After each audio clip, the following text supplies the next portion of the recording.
మనం మన కార్యకర్తని సంతృప్తిపరచాలి, ఉమ్, ఎదుటి కార్యకర్తలకి ఒక మేత ఇవ్వాలి. ఉమ్, నిజాలు మాట్లాడకుండా ఉంటే అసలు విషయం డైవర్ట్ అవుతుంది.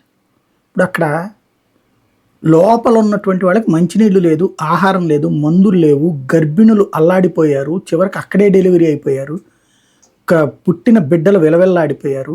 అక్కడికి కావాల్సినటువంటి ఎన్డీఆర్ఎఫ్ బృందాలతో పంపిస్తావా, ప్రత్యేక పడవలు పంపిస్తావా, అవును, స్పెషల్ ఇవి ఉంటారు మత్స్యకారులకి ట్రైనింగ్ ఉంటది, ఈత ఇసి కొట్టుకుని అవును, గజఈతగాళ్ళని అట్లాంటి వాళ్ళని పంపించామని ఆహారం పంపించడము ఇదేదన్నా చెయ్యాలి.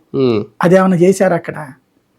అది చేయడం మానేసి సరే దాన్ని డైవర్షన్, ఇప్పుడు అవన్నీ లేక జనాలు బయటంతా అబ్బో అద్భుతం అన్నటువంటిది ప్రొజెక్ట్ అయింది. ఏది ఇతర రాష్ట్రాల్లో కూర్చుని చూసేవాడు, ఇతర దేశాల్లో కూర్చుని చూసేవాడికి, టీవీలో చూసేవాడు. వాస్తవంగా ఒక్కొక్కడు బయటకు వచ్చాక చెప్పడం బిగిన్ చేశాక అర్థమైంది. ముందైతే సూపర్ సూపర్, రాత్రి పగలు మేలుకున్నారు, నిద్రపోవట్లేదు, అంత జనాలందరికీ కంటి నిండా నిద్రపోయే పరిస్థితి కల్పించారు, ఆయన మాత్రం నిద్ర లేకుండా ఈ టైప్ లో రాసుకొచ్చారు, బ్రేకింగ్ లేసారు, స్క్రోలింగ్ లేసారు, అన్ని అయిపోయి తీరా చూస్తే అక్కడ అసలు పాయింట్ ఒక్కడికి కూడా ఏమి అందలేదు. ఇది మనం చెప్పట్లా, ఆంధ్రజ్యోతి 30% మందికి మించి అందలేదు అని చెప్తున్నాను. నేనే అక్కడ స్పాట్ నుంచి అబ్జర్వ్ చేసింది అదే. అధికారులు అందరూ ఉన్నారు అక్కడే, రోడ్డు ఒడ్డునే ఉన్నారు, వాళ్ళకి ఏం చేయాలి ఎవరికి గైడెన్స్ లేదు. ఎన్డీఆర్ఎఫ్ వాళ్ళని అడిగామనుకోండి, ఎవరినో కొట్టుకుపోతుంటే తీసుకురావాలి. రెవెన్యూ వాళ్ళని అడిగామనుకోండి, పైనుంచి ఇన్స్ట్రక్షన్ క్లారిటీ లేదండి.